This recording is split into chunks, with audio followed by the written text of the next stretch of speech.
Hola, ya estamos de nuevo aquí con otra charla Reinvento. Una charla Reinvento que, como sabéis, tiene la intención de hacer conversaciones online con gente inteligente e interesante y, sobre todo, gente de bien, que es lo que hay que hacer en estos momentos, ¿no? Relacionarse con gente de bien, ¿no?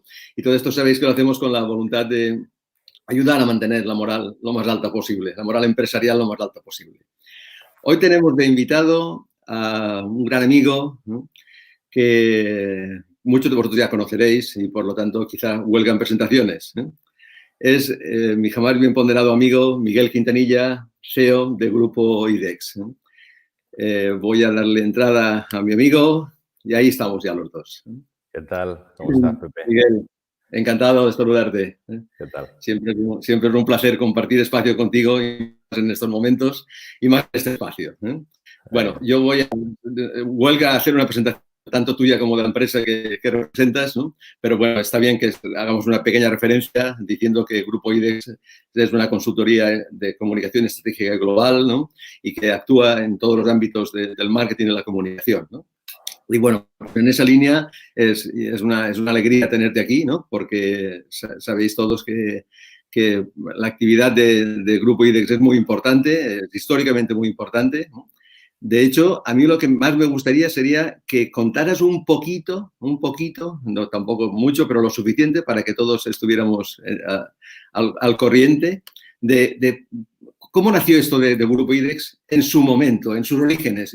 Luego hablaremos del presente, porque el presente es magnífico, ¿eh? Pero ¿cómo se te ocurrió montar una cosa como Grupo IDEX? O sea, ¿de dónde viene ese ímpetu inicial empresarial tuyo, no? Bueno, en primer lugar, saludarte, Pepe, que yo creo que reencontrarnos, aunque sea a través de las redes, siempre es un placer y es un punto de satisfacción poder estar charlando contigo y casi dar la sensación o aparentar de que estamos en una de esas tantas charlas que hemos tenido, en el que quizás aquí el problema es que nos podemos mover un poquito menos. Nos ve quizás más gente, es menos íntimo, pero probablemente tengamos estos otros factores que significan desde la distancia poder estar charlando. A ver, Grupo IDEX tiene una trayectoria ya de 30 años, ¿no? Y se inicia en los orígenes de mi participación cuando me tuve que marchar muy joven a Barcelona, como se dice habitualmente, a buscarme la vida, ¿no? En momentos que eran complicados, en los que tenía que implementar parte de mi formación, que no acababa de encontrar cuál era el camino. Y termino en una multinacional que me incorporan en un programa de Joint Venture que en aquel entonces, bueno, pues lo que hacía era trabajar con una escuela de negocios muy centrada en Barcelona y que lo que captaban eran, bueno, pues jóvenes que pudieran participar en sus departamentos de marketing y de comunicación, ¿no? Al final uno decide que dentro del marco de aquella carrera profesional, dentro de ese departamento, pues volver a casa, volver a Alicante y ahí se inicia el proceso.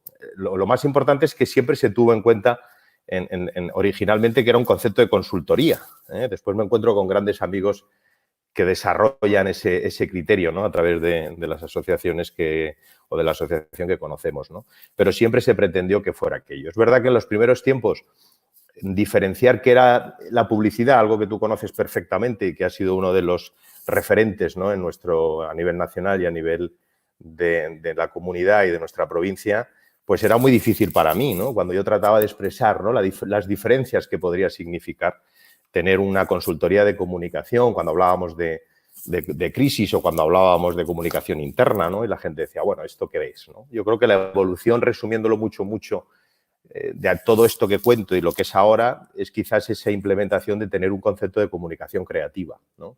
Es decir, aquello que va más allá y que encuentre un punto de equilibrio junto con otros muchos ingredientes, ¿no? Y al final yo siempre digo que cuando alguien está 30 años haciendo lo mismo, salvo que sea funcionario, tiene que ser porque tiene pasión por algo, ¿no? Y esa es la definición de que la pasión es el comunicar lo que sea, ¿no? Es verdad que yo no me vendo muy bien y que los que me conocen saben que soy más de hacer que de contar, pero sí que es cierto que la pasión que he tenido por comunicar cosas, contar historias, como decimos ahora en nuestra organización, ¿no?, de personas, ayudar a gente que fueran mejores, que fueran capaces de transmitir mejor o productos o marcas o o resolver la cantidad de problemas que a veces en las corporaciones o las instituciones se dan, es apasionante, ¿no? Y ese es un poco un resumen muy rápido. Es cierto que era apasionante, pero me ha encantado conocer los orígenes, porque fíjate la de veces que tú y yo hemos hablado, pero nunca había salido esta posibilidad de hablar del origen, ¿no? Entre otras porque tu presente es tan magnífico que entonces, pues claro, dice, ¿para qué voy a hablar del pasado si el presente ya está muy bien, ¿no? El presente es magnífico el tuyo y el de todos, ¿eh? Porque creo que esta es una circunstancia terriblemente especial en la que estamos redescubriéndonos todos un poquito, ¿no? En esa línea, creo que tú iniciaste, tienes una gran capacidad de adaptación, lo cual significa que eres muy de hacer, ¿no? Pero de hacer con inteligencia, ¿no? Porque esa capacidad de adaptación significa eso. Y tú ahí hace tiempo activaste de una manera notoria dentro de tu organización el tema del marketing social, ¿no? Y ahora es una evidencia de que eres un referente en ese marketing social, ¿no? Cuéntanos algunas de las cosas que recientemente has hecho en el ámbito de lo social, al margen de que la gente puede entrar en el sitio web y ver verdaderas maravillas, o a Instagram y ver verdaderas maravillas de lo que habéis hecho y de lo que estáis haciendo, ¿no? Pero cuéntanos quizás las más recientes, por el momento en el que estamos, que pueden ser más significativas, ¿no? Sí, te contaré dos, pero fundamentalmente te contaré por qué, que creo que es más relevante para decir no lo que hacemos, sino por qué. Ahora quizás se entiende muy bien que hablar de la situación que tenemos en términos económicos, podemos entender que al final la economía son personas. Ahora quizás en esta crisis, especialmente a diferencia de otras, nos damos cuenta que el problema o la definición de economía no es si hay una falta de liquidez en los mercados o tenemos una quiebra del sistema financiero, sino que nos damos cuenta en esta crisis concreta, ¿no? Por aterrizarlo a este instante, que una posible definición es que al final, en este momento, el gran problema o la gran situación que nos vamos a encontrar y todas las oportunidades hablan de personas. Esta es para mí una definición clara. Cuando nosotros definíamos históricamente la comunicación y hablábamos del marco de la comunicación social, que fue los orígenes hace ya mucho tiempo de esto, yo siempre hacía esto, ¿no? Con los diferentes equipos con los que me ha tocado trabajar y que gente fantástica, maravillosa, que muchos de ellos han continuado con proyectos en sus propias consultoras o otros muchos que siguen conmigo, ¿no? Les hablaba de que al final hablar de comunicación social es hablar de personas. Es decir, era la manera de comunicarnos, que al final unos los veían como mercados, consumidores, targets, objetivo diana, ¿no? Grupos diana, es decir, cada uno lo definíamos en su disciplina, pero para mí eran personas con las que teníamos que llegar y relacionarnos. Y a partir de esa reflexión, nosotros que derivamos en la crisis del 8 básicamente a equilibrar un proceso en el que teníamos un desequilibrio básico, ¿no? En cuanto al mercado, teníamos un porcentaje muy elevado del sector público y un porcentaje mucho más pequeño en el privado, le damos una vuelta completamente, que es en lo que nos encontramos ahora, y entonces lo que hacemos es trasladar la experiencia de lo que quizás tenía más sentido en el sector público, que era dirigirse a las personas, al final eran instituciones que se relacionaban, ¿no? con los ciudadanos, pues traspasamos la misma iniciativa al sector privado o lo que también ha sido, quizás a lo que tú te refieres también, una referencia en el tercer sector, ¿no? Lo que son las entidades que tienen en sí mismo fines de carácter social, ¿no? Y en ese ámbito hemos desarrollado, como tú bien dices, muchos proyectos. En este instante que hemos hecho, pues un poco seguir con lo mismo. Es decir, creíamos que teníamos que seguir haciendo cosas y donde estos eslóganes, ¿no? de esto saldremos juntos y bueno, al final hay una cuestión, ya sabes que la comunicación sirve para muchas cosas, ¿no?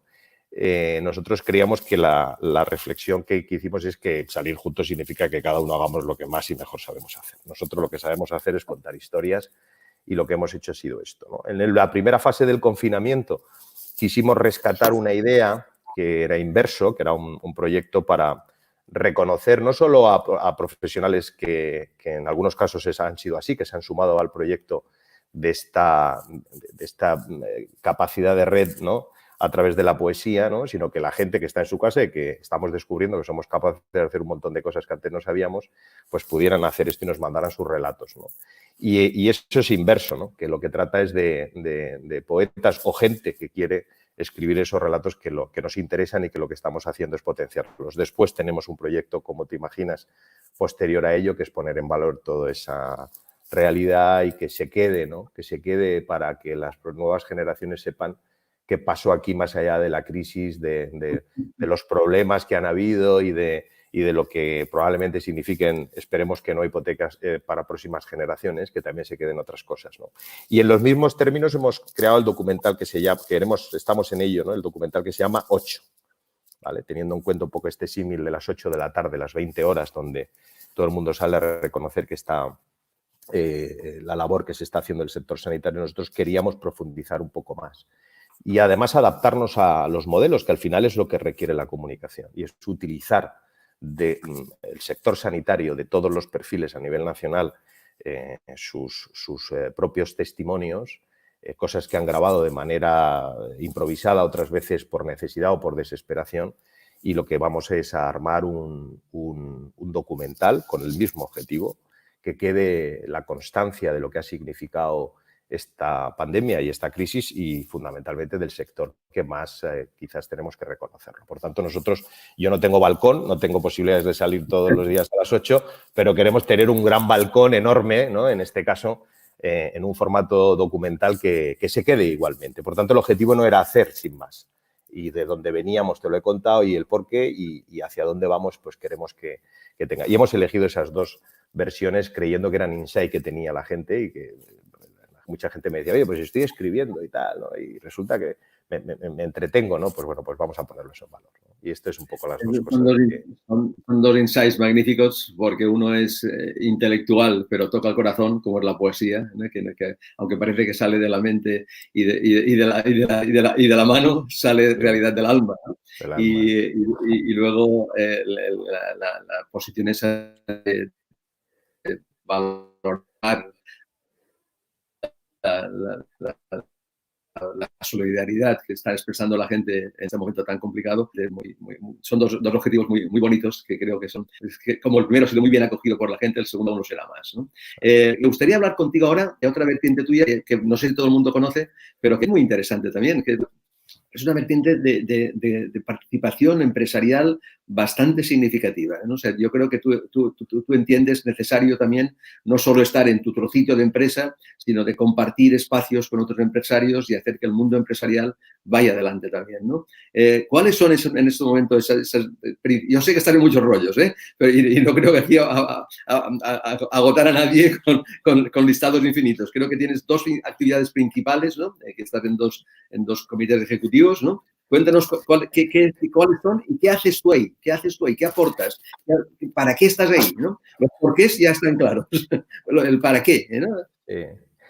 A ver, esto probablemente uno de los muchos o de los pocos que me lo han enseñado ha sido tú, junto con otros amigos, ¿no? Comunes, ¿no? Que al final hemos visto siempre la obligación o la necesidad de participar más allá de lo que hacemos, ¿no? Y en ese sentido creer que existe una continuidad a nuestra labor profesional, ¿no? Y en ese sentido hay dos cuestiones después de la trayectoria y de mil cosas que, como conoces y sabes, han ido surgiendo. Pues en este instante tengo la participación en el Comité Ejecutivo de la Cámara de Comercio. He tenido experiencias en la Cámara desde hace muchos años. Fui delegado de la Cámara de Comercio en Elche. Sabes que nuestras instalaciones principales están en el Parque Empresarial y en ese sentido, pues ahí tuve la oportunidad de estar 8 años en esa delegación. Y finalmente, pues acabé en el Comité Ejecutivo, que es el órgano, digamos, más operativo de la Cámara de Comercio y que realmente el papel fundamental pues es marcar un poco cuáles son los criterios que se siguen, ¿no? En ese sentido. Es verdad que la Cámara es un organismo complejo por su trayectoria, porque ha derivado, ¿no? De una etapa, de una forma de financiarse a otra, y esto ha hecho que, como tantas otras instituciones y organismos, hayan pasado por una situación de crisis y quizás está pendiente de una gran revisión, ¿eh? Esto es mi opinión, ya casi diría que más personal, en la que la expreso también en ese comité, pero bueno, es complejo, como sabes que a veces hay un idealismo detrás de las cosas que hacemos y luego hay un muro de la realidad, ¿no? Y el muro de la realidad hace que a veces sea muchísimo más grande de las ilusiones que uno pueda poner. Pero bueno, en la Cámara realmente en esa presencia yo participo lógicamente de cuáles son los criterios que tiene que seguir dentro de los programas principales que desarrolla obviamente la Cámara, fundamentalmente reconociendo el marco de la internacionalización o de algunos ámbitos del comercio o de la formación en distintos ámbitos. Y el segundo es el Comité Ejecutivo de la Comunidad Valenciana de la CEB, de la nueva estructura patronal que derivó, lógicamente, después también de las distintas situaciones de crisis que se han producido en las instituciones. Y en ese sentido, pues bueno, represento a la cuota alicantina que tiene esa representatividad, y ese es un proyecto que está arrancando y que se acaba de encontrar, imagínate con qué, ¿vale? Y por tanto, bueno, pues estamos tratando de entender cuál es realmente el propósito, la relevancia de esa institución, ¿no? Si en primera instancia es tener la capacidad de informar, comunicar y trasladar y reconocer cuáles son la realidad del tejido para poder trasladarlo a las instituciones, algo muy complejo en este instante, y me imagino que al final pues ahí hay un proceso de continuidad de saber qué está pasando, ¿no? En ese sentido. Siempre desde el prisma de lo que, como decíamos antes, yo sé, ¿no? No soy un experto analista económico ni financiero, no tengo ninguna cualificación en ese ámbito y por tanto siempre pues es analizar, pues como solemos hacer un briefing habitual, ¿no? Para poder transmitir las cosas, es que tenemos que, esto es lo que hacemos los consultores, intentar saber más de los que de la gente que nos hace, nuestros clientes, o nos hacen las propuestas, porque si no, es muy difícil saber comunicar, ¿no? Y ese sí es un ejercicio que viene muy bien. Y por tanto, parece que sabes más cosas de las que sabes, pero bueno, al final todo está... Yo soy un tipo bastante simple, ¿no? En ese sentido, pero no me queda más remedio que aprender un montón de cosas para poder contarlas a veces, ¿no? Y yo creo que la experiencia en ese sentido también da unas habilidades que a veces van más allá de la especificidad de la actividad en la que estamos implicados, ¿no? Así. Has hablado, Miguel, de las nuevas generaciones, ¿no? Que quizás esas nuevas generaciones lleguen a tener una referencia al antes y después. Yo recuerdo cuando yo empecé a darme cuenta de lo que era el mundo y la dimensión del mundo, que todo lo que veía escrito era antes o después de Cristo, ADC o DC, ¿no? Y ahora, ¿será posible que esto cambie tanto, esta situación de que no se había dado nunca en la historia, de que el mundo entero está parado y el mundo entero está en sus casas, ¿no?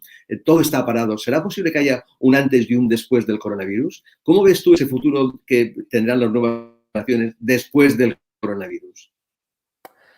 A ver, yo, aunque suene un poco frívolo el ejemplo, y lo pongo porque trato de hacer referencias a cosas que hemos vivido tú y yo, ¿no? Yo recuerdo que algunos grupos de amigos antes de la crisis 2008, que participábamos activamente en asociaciones, o en este caso en terciario avanzado, lo vamos a nombrar, ¿no? De manera muy activa. Tratábamos de poner en valor el perfil de la consultoría, de los consultores, el valor que aportábamos, ¿no? Recuerdo que en broma decíamos que cuando llegó la crisis que habíamos pasado de ser ricos, ¿no? Prácticamente a ser pobres, ¿no? Es decir, me acuerdo que decíamos, bueno, ¿os acordáis cuando éramos ricos, ¿no? Contábamos cuando nos conformábamos con vernos 1 hora a la semana, pues no teníamos más tiempo, había que trabajar mucho más, ¿no? De lo que... Y pasamos de ser ricos a ser pobres, y la conclusión es que al final lo que fuimos, como conclusión a esa experiencia, yo creo que lo que fuimos mejores. Creo que esta generación, la tuya, la mía, la que todavía tenemos algo que contar, tiene esa parte, ¿no? Yo hace poco escribí una columna, un periodista, y se inspiraba en una conversación conmigo y hablaba de esto, ¿no? Es decir, que habíamos creído y pensado que probablemente ya no íbamos a vivir nada más tan dramático como lo que significó la pérdida de aquel tejido, que fue tremendo, ¿no? Y que no era pérdida de empleo, sino era pérdida de un tejido empresarial que al final era una consecuencia compleja, ¿no? Y en ese aspecto, la conclusión de que lo que salimos de ahí es a ser mejores, es decir, a ser muchísimo más respetuosos con el esfuerzo, con la realidad. Yo creo que es algo que probablemente es uno de los aprendizajes que estas nuevas generaciones van a tener que hacer. Yo creo que esto, si sirve para algo, es para entender que tenemos que ser mejores cuando salgamos de esto. No sabemos qué va a pasar, esto solamente sabes que está permitido para algunos políticos, que son los únicos que saben lo que va a pasar en el futuro y además se encargan de decirlo con una claridad meridiana. Los que nos dedicamos a otras cosas no lo sabemos y por tanto nos callamos. En realidad tengo la sensación, Miguel, de que nadie sabe nada de nada. Es decir, es una cosa de que nadie sabe lo que va a pasar, pero nadie. Es decir, esto ha superado la ignorancia humana, que es profunda, evidentemente. O sea, para eso luego, si quieres, hablamos del mundo de los eventos, que sabes que para nosotros en nuestro modelo de comunicación integral es una parte fundamental, ¿no? Y hemos reflexionado mucho sobre eso. Luego, si quieres, si nos da tiempo, lo comentamos. Otra, quiero decir que la conclusión principal que yo llego es que de aquí lo que tendremos es que ser mejores. Mejores en todos los sentidos. Mejores en la manera de ver el mundo, en la solidaridad, en los valores que las compañías van a tener que tener encima de sus mesas como prioridad, del reconocimiento a lo más importante que tenemos los empresarios, que es nuestro capital humano. Es decir, es evidente que el gobierno o alguna parte del gobierno se dedica a hablar de destrucción de empleo, ¿no? Y a nosotros lo que nos preocupa es que se destruya el tejido productivo, que es la consecuencia de la destrucción de empleo. Por tanto, cada uno estamos en la posición que nos toca.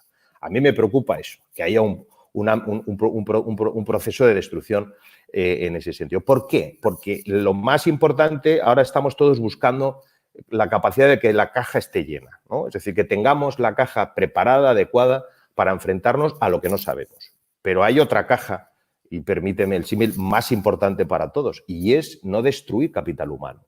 Si las compañías empiezan a destruir parte de ese capital humano, entonces es cuando realmente sí que vamos a tener un problema muchísimo más grande del que no sabemos, ¿vale? Claro. Y ese capital humano, hablo en mi caso, que es de gente fantástica, talentosa, maravillosa, que hemos tratado de buscar, de encontrar o de formar y de preparar en distintas partes de España y de otros lugares, porque al final es lo que realmente necesitamos las empresas, es decir, aprovechar de ese capital y de eso. Yo creo que efectivamente esas generaciones van a tener una parte fundamental, como el ejemplo que yo te contaba de los que venimos de allí. Es decir, claro, esta crisis es desconocida, es verdad, pero hay cosas que nos suenan, cosas que nos dan menos vértigo que a otros que quizás no pasamos por aquella crisis que afortunadamente parecía que se nos iba olvidando, pero ojo, tuvo unas consecuencias dramáticas y muy complejas, ¿vale? Ahora estábamos en una dinámica distinta, quizás en la fase final habíamos entrado ya en un proceso un poco más decadente, pero estábamos en un modelo donde había más modelos de innovación, estábamos exportando más, en fin, las cosas empezaban a cambiar, ¿no? Y esa alegría se queda truncada de repente y quien tiene que tirar de este carro es la experiencia y fundamentalmente la fortaleza, la vitalidad y el talento para tirar de este carro en los próximos años, que serán importantes. En ese sentido, tú que tienes experiencia de globalización, tanto por ti como por tus clientes, ¿no? Y que tienes, incluso tomaste la decisión en su momento también de dar servicios más allá en la otra parte del charco, diríamos, ¿no? En tu ubicación en México y tal, ¿no? ¿Tú cómo ves en estos momentos esa idea de globalización? ¿Ves globalización o ves una vuelta atrás hacia lo local, ¿no? ¿Cómo lo percibes? A ver, yo creo que son dos tiempos, bueno, hay varios, ¿no? Yo por ejemplo, nosotros hablamos de planes de negocio, hablamos de planes de acción o planes de marketing, en fin, depende, ¿no?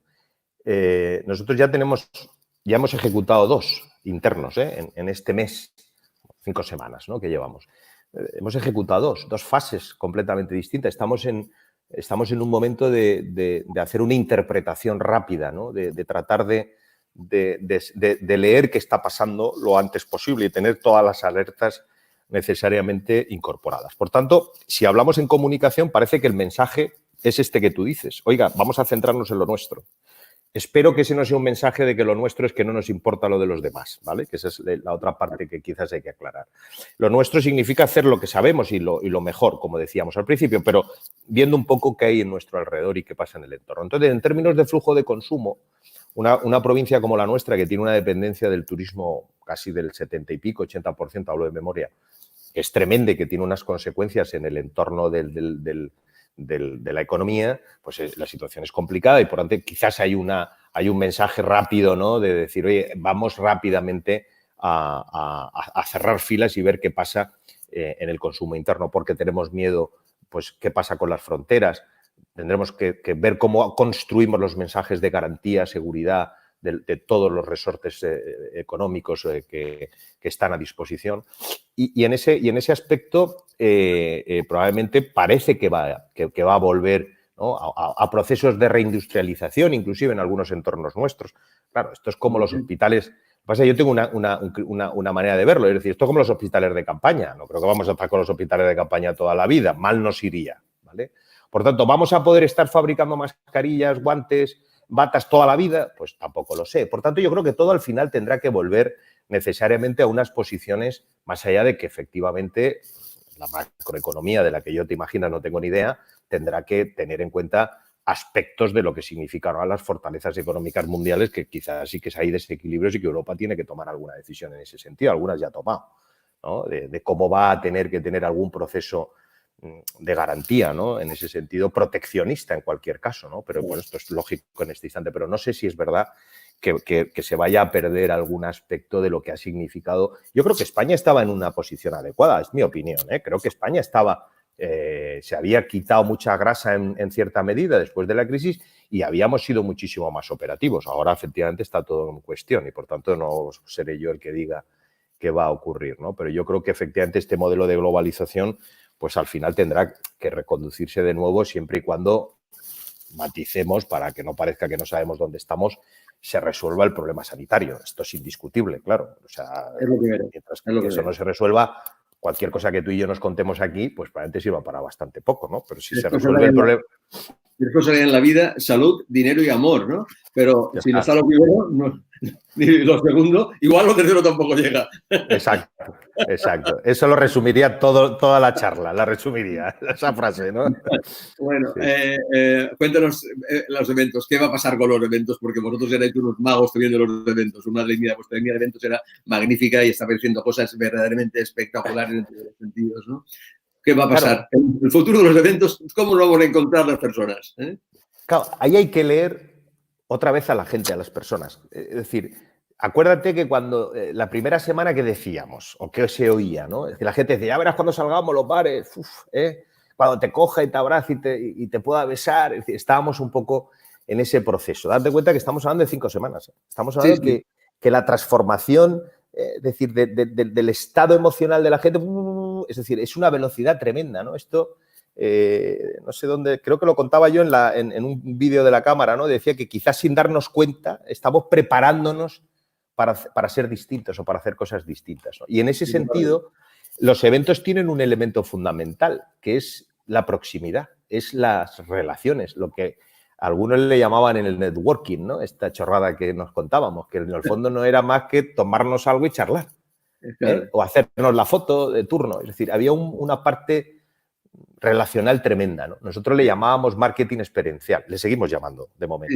Le llamábamos experiencia del cliente, ¿no? Aquello de que va, que participa en algo, que le sorprende más o menos, tratábamos de que eso fuera así, pero que inmediatamente después se creaba toda una estructura pensada única y exclusivamente en este ámbito de las relaciones. Yo creo que esto, por nuestra cultura, por nuestra forma de ser, evidentemente, utilizando lo de salud, dinero y amor, es decir, tenemos que recuperarlo. Tenemos necesariamente que recuperarlo, porque somos así. Esto parece que es un marchamo que en Europa lo ven mal y que dicen, oiga, vamos a confinarles a saco, que no se muevan, no salgan ni a 10 metros de su casa, porque si les damos salida ya sabes qué va a pasar. Y algo que yo estoy en contra de esto y luego también hablaremos de cómo vamos a poder salir de la crisis si quieres, ¿no? Y en ese sentido, yo creo que ahora sí que es verdad que necesitamos ver finalmente la parte sanitaria, cómo nos afecta para leer y adecuar qué tipo de eventos vamos a tener que realizar, qué tipo de seguridad tenemos que ofrecer, con qué garantías. Ya tenemos las empresas como las nuestras, lectores de temperatura de gran dimensión, es decir, estas cosas que ya estaban y que no se tuvieron en cuenta, pero que existía, la tecnología está para saber que efectivamente tienes algunas garantías, más allá de cuáles sean después los criterios que sanitarios haya que tener o no en cuenta.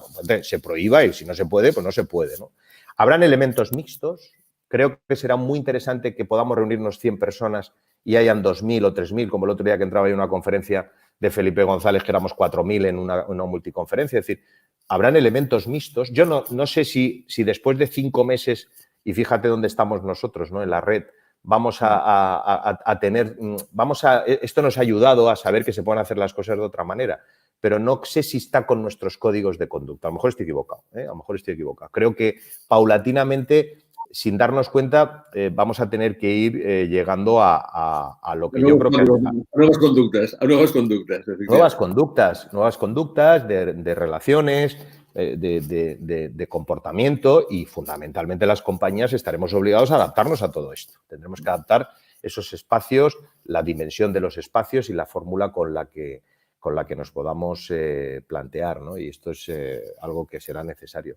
O sea que, pero yo creo que ¿cómo vamos a salir de la crisis? Que era la pregunta. Dice, si quieres hablaremos cómo vamos a salir de la crisis. Me interesa mucho hablar de cómo vamos a salir de la crisis. No tengo ninguna receta, ¿vale? Porque efectivamente estamos hablando que es tan grande en el sentido de que nos afecta a todos y por tanto cada uno tendrá lógicamente que leer la parte que le corresponde y entre todos, ¿no?, buscar la fórmula. Lo que me quería referir era un poco respecto a la fama que tenemos los españoles, ¿no?, en Europa especialmente, ¿no?, donde parece como que he leído inclusive a lo largo de estas semanas un montón de cosas, ¿no?, donde efectivamente está esa parte de poca solidaridad, ¿no?, entre el norte y el sur, como siempre, prefiero el debate histórico. Y yo creo que remitiéndome a la crisis anterior, yo creo que España ha demostrado esa capacidad de resiliencia, esa capacidad de adaptación.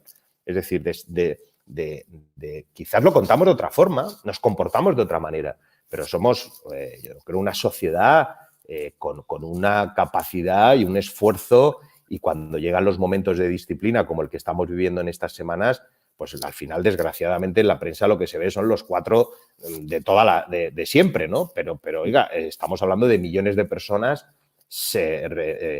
confinadas en su casa, es decir, resistiendo la incertidumbre, soportando el famoso día después con la cantidad de información y desinformación que eso produce, aprendiendo de nuestros hijos, conviviendo con nuestras parejas, es decir, y yo creo que todo eso, cuando salgamos fuera, lo vamos a saber canalizar de manera tremenda. El problema es que no depende de nosotros, solos, ¿vale? Depende de un montón de decisiones, la mayoría de ellas que se nos escapan a ti y a mí, obviamente, y que esto nos afectará en grano en menor medida. Pero la parte que nos toca a nosotros, es decir, al ciudadano, da igual si es empresario, pequeño, mediano o no, al empleado, al profesional, yo estoy convencido que esa va a ser la clave. Esta va a ser la clave para poder realmente entender lo que puede ocurrir en España. Es decir, no será una V, será una X o será una Y. Pero lo que tengo claro es que el día que podamos salir, no saldremos corriendo a los bares en el sentido que teníamos en la primera semana, sino que saldremos a los bares a abrirlos, a adaptarlos, a consumir, a trabajar y a tener la responsabilidad de que tenemos que sacar adelante no un país, sino a nuestra familia. Correcto. Porque al final esta es la realidad. Es decir, esto de lo del discurso del país, pues ya sabemos quién no lo cuenta, ¿no? Sí.